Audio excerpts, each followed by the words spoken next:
Hey everyone, welcome back. This is my review of Cross Ange Episode 2. I know this is way late. It came out yesterday. It's already past 8 o'clock p.m. on Monday. I'm really sorry about that. At least at the time of this recording it is. I'm really sorry about that, but just... I've kind of been putting it off. Like, here's the thing. I don't want to put this off because this is one of those series that's just going to be painful to watch weekly.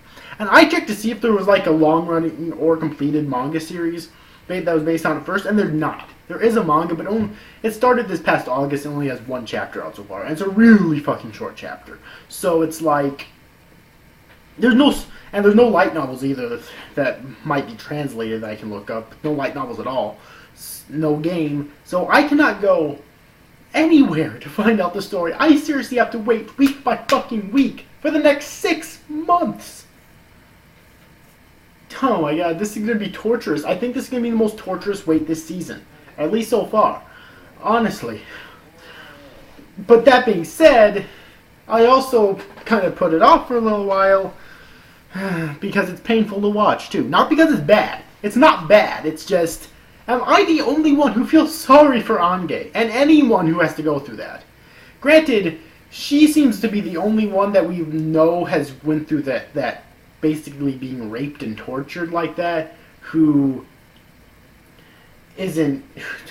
doesn't love it, isn't a complete and total fucking masochist, okay? And you know what? I'm going to defend her a little bit in this review. I think I may have a little bit in my review of last episode, but I'm going to in this one as well, okay? Because, like, first off, okay, maybe she's stuck up a little bit. I understand that, but you have to... Okay, this is going to sound really hypocritical of me, but you have to try to be in her shoes, try to imagine yourself in her shoes for a second. I know she has trouble doing that with other people outside of her, but that's only because probably of the way she was raised. And that doesn't fully excuse her behavior, but it at least makes it understandable, okay? I mean, she would have done what anyone else in royalty would have done, okay? And that one chick that kind of stood up to her, telling her to offer hires and whatnot, I understand her point of view too. You know, because I understand why people would hate the royalty and whatnot. I do, but I understand Ange's point of view as well. She's having trouble adapting to this type of a lifestyle. Just taking out the torture and rape to begin with, she's having trouble adapting to this type of a lifestyle because she was always pampered. You know, and again, I understand the point of view of the people that were already here, but it's not like she was given a pampered, or it's not like she chose a pampered lifestyle. It was given to her because she was born. You know what I mean? The same as the people here were probably born here or taken here at a very young age, and so they were born this way, you know? So that's why I kind of understand the point of views of both sides, alright? So I just want to kind of get out of there, and I think I said this in my last episode review. I'm going to say this again. Even if she was stuck up, which she kind of was, but again, I already defended that. Don't you think being raped and tortured is a bit extreme for being stuck up? I do. Am I the only one who feels this way? Really? Like... And I do have a few theories. I think I may have stated in my last episode review, but I'm going to state them again. I think she was set up in some way by the higher-ups in royalty. I really do, because they seem like the type of assholes that would do that with what little have we seen of them so far. Not all of royalty. You know, her mother obviously loved her deeply, which is why she went out of her way for the past 16 years to protect her secret, you know. And her sister seems to be pretty alright too, her little sister. So I'm going to leave those two out of it. I mean like the higher-ups in the royalty. Seem like the type of assholes that would set her up by maybe she actually could use magic. It was only really hard for her, but that machine that she was in actually took her magical powers away. Or maybe shortly after she was born, they actually secretly took them away so she'd never be able to use magic. Okay, that's a high possibility. I just can't shake this feeling that she's being set up in some way. Okay, I really can't. Excuse me. So, yeah, I just wanted to get that out there as well and say that again. I just can't shake that feeling. Because they seem like the type of assholes that would actually do something like that just to get rid of her. You know? Again, and also, I think I've said this before as well, but I really don't think she actually knew what Norma's had to go through. Because if she did, I really don't, at least from my impressions of her so far, I don't think she's the type of character that would, if she knew what Norma's had to go through, I don't think that she would be as harsh on Norma's, okay? I really don't, especially since her mother seems like an extremely caring individual, but probably has no power to prevent Norma's from... probably has no power to prevent Norma's from being taken there, which is probably why she wanted to protect her daughter so much. And I suspect the higher-ups in the royalty probably know exactly what goes on over there, okay? So, yeah. Wow. So anyways, though, that being said, what about this episode? Episode 2 of Cross Angay. It was interesting. Really not a whole lot happened in this episode. We pretty much just had the beginning of the episode where Angay, I don't know what her... I can't remember her real name, so I'm just going to call her Angay from now on. But where Angay is in class, and then she's taken out of class right away, and she's basically taken to this to a train, because supposedly in the series the sole purpose that Norma are given is to fight what's known as dragons, which I think we all know what dragons are. I really don't think they needed to stress that so much when they were explaining it to us. You know, I think we all know what a fucking dragon is, okay? But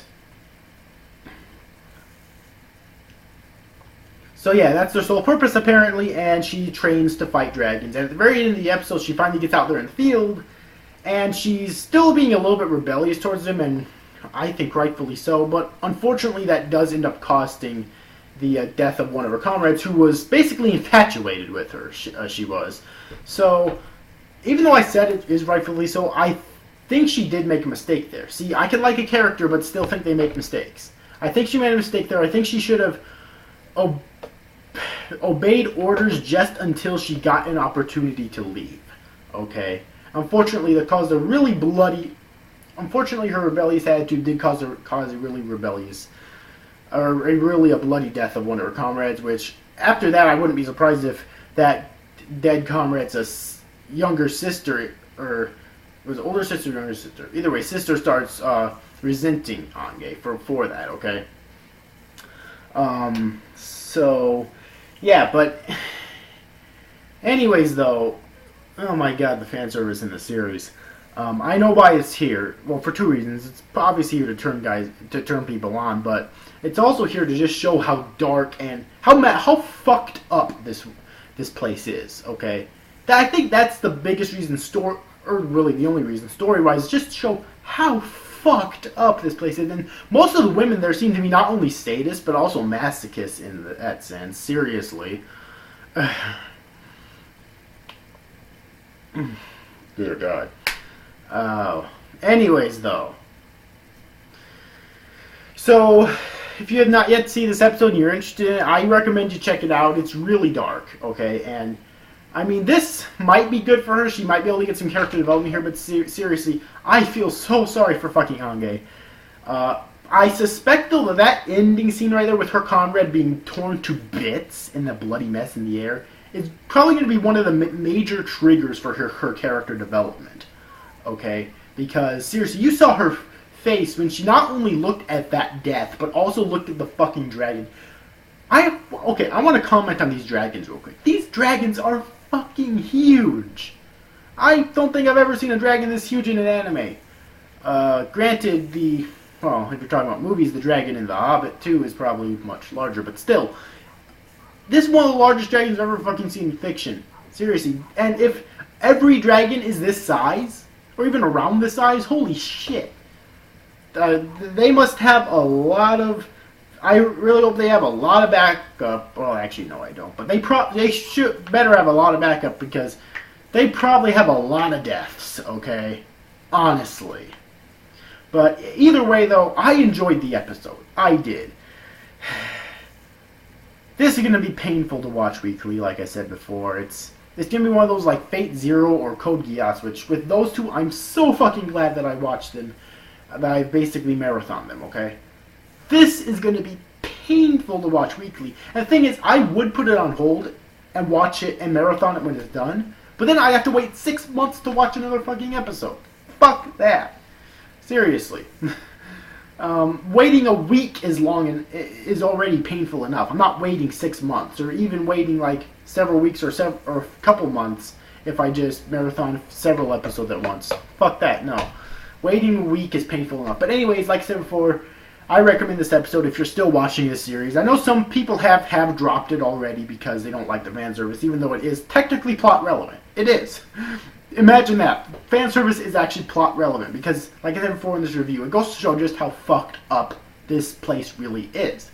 And it does that perfectly. That is, I think, is the main purpose plot-wise of the fan service. And again, some people will just say it's there to turn you on, whatever. I go on porn for that, thank you very much. Anyways, though, and some people, you know, but if you're looking for a dark series, this is really dark, okay? This is really dark. Like, if you're looking for a dark, gritty series, look no further, because you can't, okay, you could get a lot darker than this. You definitely could, but this is still really dark, and I really enjoyed it. I really enjoy a dark, gritty, edgy series, and this is definitely it. So check out this episode if you haven't already, if you're interested. Anyways, overall, hope you enjoyed this review, guys. These after guys, thank you for watching. Bye-bye.